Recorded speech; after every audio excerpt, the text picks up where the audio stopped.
মজার একটা ঘটনা খেয়াল করে শুনবেন। কাবা ঘরের পুনর্নির্মাণ হবে।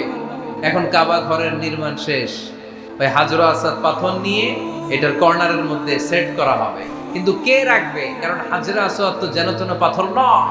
মক্কার 4 নেতা বলে এই সম্মান আমরা হাতছাড়া করতে চাই না, কেউ এই পাথরে হাত দিতে পারবে না, কেউ মীমাংসায় যেতে পারে না। এক মুরব্বী বলে, থাক আজকের জন্য এখানেই সবার মুলতবি, আগামী দিনে এই মসজিদুল হারামের দরজা দিয়ে প্রথম যে ঢুকবে সে সিদ্ধান্ত দিবে। আল্লাহর মেহেরবানি, এর পরের দিন এই পথ দিয়ে ছুটে এসেছে বিশ্বনবী মুহাম্মদ। সবাই বিশ্বনবীকে বললেন, এই ঘটনা, কেউ তো পাথর ছাড়তে চায় না। বিশ্বনবী বললেন, কই পাথর?